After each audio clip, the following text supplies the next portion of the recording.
Bien, bueno, en la clase anterior hemos hablado respecto de una causal de exclusión de la vocación sucesoria más importante, como es la indignidad. Si nosotros hemos dicho que existen determinadas situaciones legales, ¿sí? Fácticas, reconocidas, previstas en la ley, que excluyen la vocación sucesoria.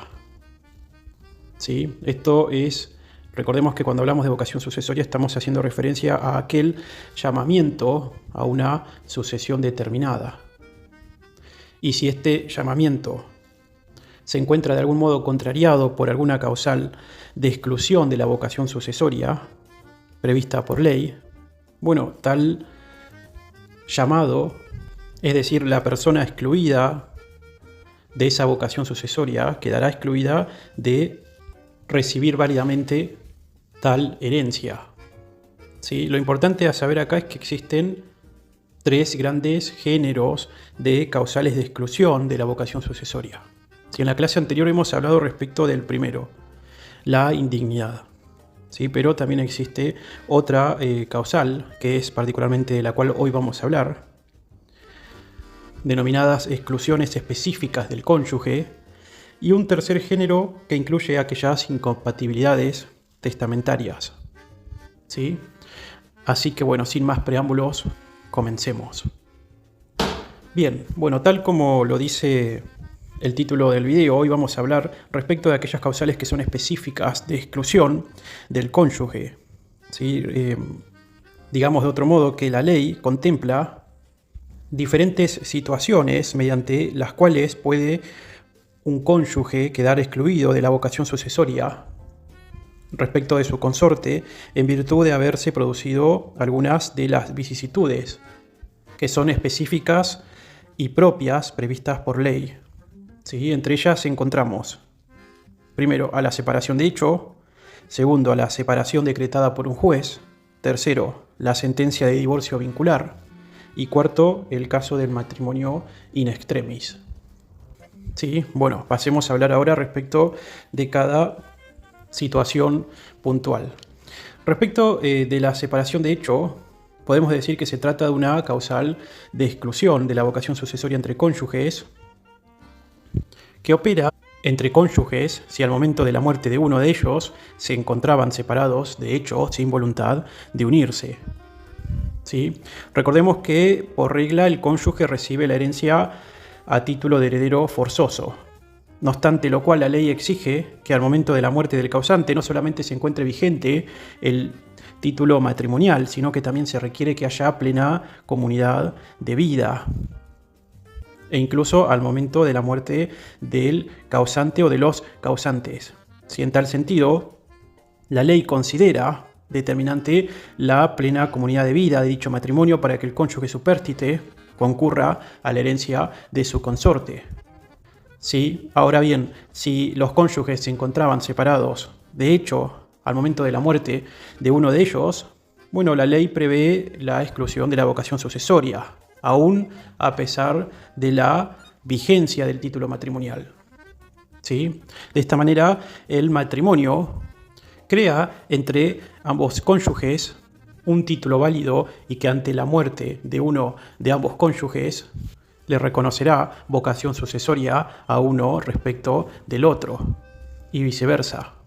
Ahora bien, esto siempre y cuando se mantenga la plena comunidad de vida, incluso al momento de la muerte del causante, reconociendo además la ley que si al momento de la muerte de uno de los cónyuges separados de hecho sin voluntad de unirse, caerá por ende la vocación sucesoria, quedando en tal circunstancia el supérstite excluido de la sucesión.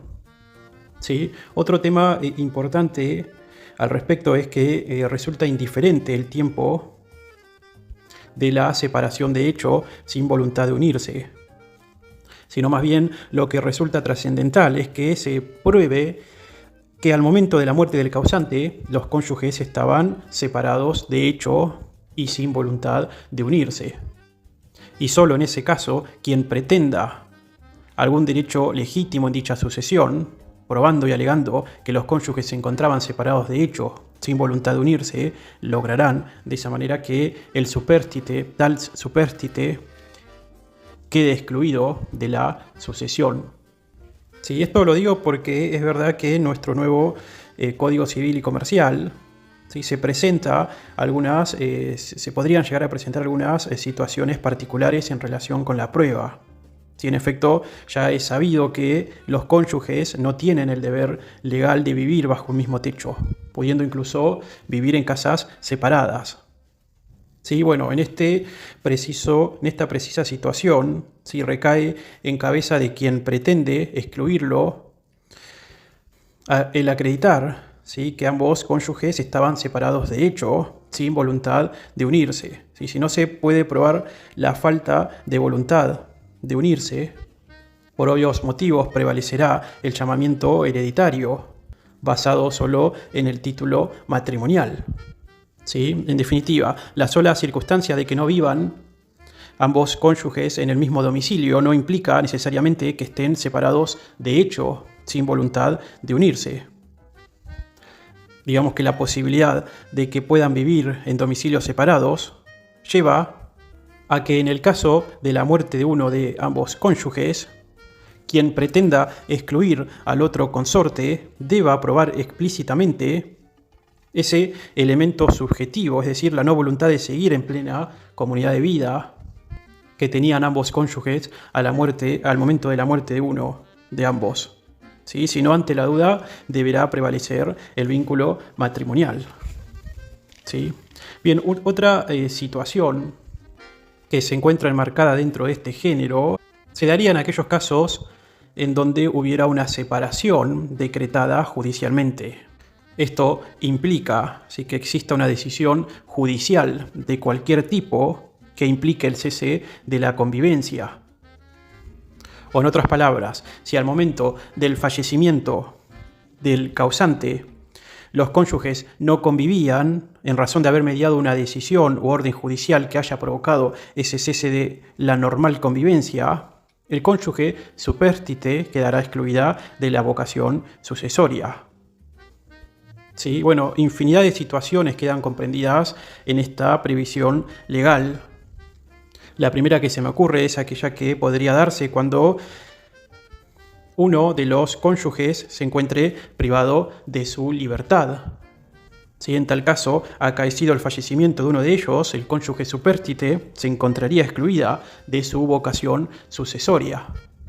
¿Sí? Otra situación que se me ocurre es aquella que podría llegar a quedar comprendida cuando haya habido una orden judicial de exclusión del hogar conyugal de uno de sus integrantes, consecuencia de que alguno de ellos hubiere puesto en marcha el mecanismo de violencia familiar.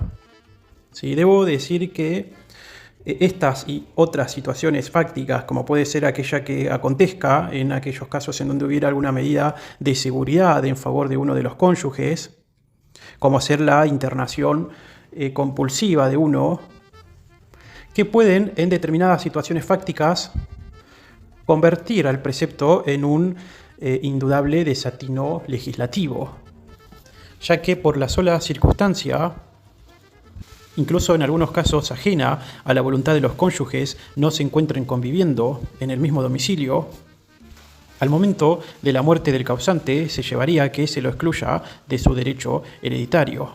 Bueno, en verdad, si a pesar de la no convivencia, mediando orden o decisión judicial, los cónyuges mantienen una plena comunidad de vida, en el sentido de mantener su voluntad en la prosecución de un proyecto de vida en común, en tal contexto no habrían justas razones para que la ley prive al cónyuge de su respectivo llamamiento hereditario. ¿Sí? Entonces, tal situación fáctica puede convertir dicho precepto en una situación injusta, irracional, ¿sí?, que deberá ser corregida judicialmente. Bien, bueno, una tercera situación que se puede englobar dentro de este género es aquella ocurrida, ¿sí?, cuando hubiera una sentencia de divorcio.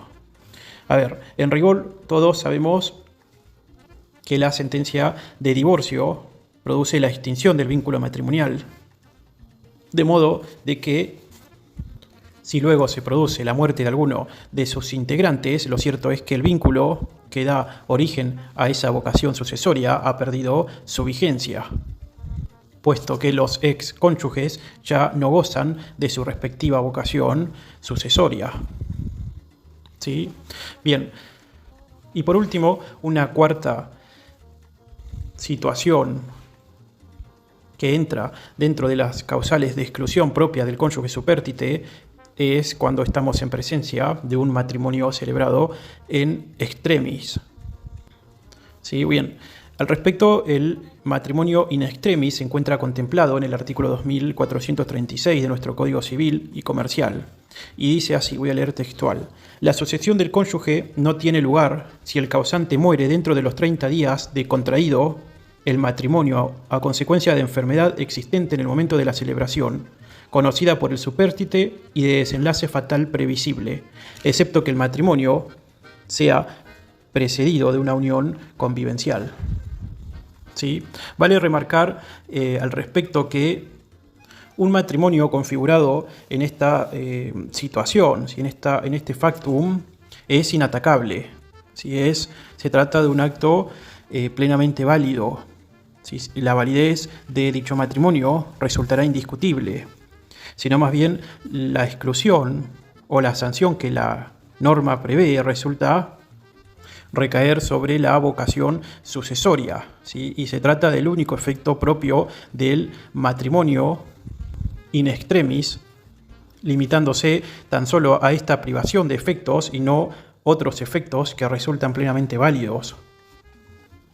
Sí, bueno, la razón de la exclusión de esta vocación sucesoria del cónyuge supérstite por haberse celebrado el matrimonio in extremis se encuentra fundado en la circunstancia de que la ley presume, iure et de iure, que dicho matrimonio tuvo como finalidad la captación de la voluntad del consorte enfermo, máxime cuando la misma no haya sido precedido de una unión convivencial, presumiendo la norma que dicho acto matrimonial fue con el solo objetivo de heredar.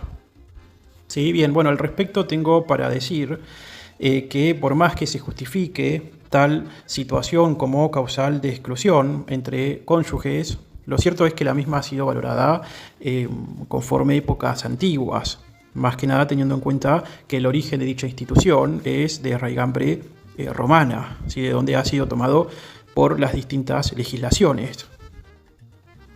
Más bien creo que actualmente, a la luz de los criterios legales vigentes y vistos con un criterio de actualidad, tal exclusión hereditaria debería ser suprimida en la legislación moderna.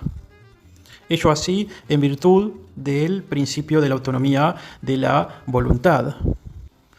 Y en aplicación de tal principio, no debería haber ningún impedimento legal por razones de orden público que una persona, sabiendo y conociendo la circunstancia del acto llevado a cabo, y no obstante la cercanía de la muerte por determinada enfermedad, pueda que en ejercicio de dicha autonomía de la voluntad decidir y proyectar el acto matrimonial como una decisión autónoma y libre del sujeto, cualquiera fuera las razones o las motivaciones que se encuentran en plenitud de su capacidad. ¿Sí? Estimo que el acto matrimonial debe ser fuente de la vocación sucesoria siempre, aun a pesar de las particularidades del matrimonio así celebrado. Más bien, creo que sería absurdo obligar a dicha persona que se case en estas circunstancias tenga que forzosamente realizar un testamento para instituir heredera a su cónyuge, dado que por el matrimonio no tendrá vocación sucesoria.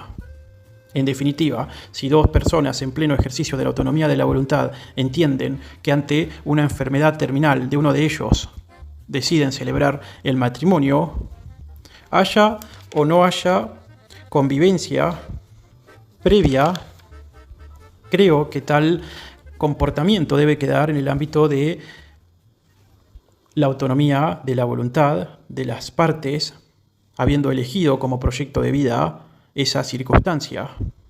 ¿Sí? Desde esta perspectiva, auspicio la declaración de inconstitucionalidad de este precepto. ¿Sí? Bien, bueno, hasta acá por hoy. Entonces hemos visto las causales específicas de exclusión del cónyuge. Espero que sirvan. En el próximo video veremos lo relativo a las inhabilidades para suceder por testamento. Así que bueno, si te sirvió, espero que dejes un comentario, dale like, comparte con aquellos que creas que puede este video serle de utilidad. Y no está de más decirles que hasta un próximo video.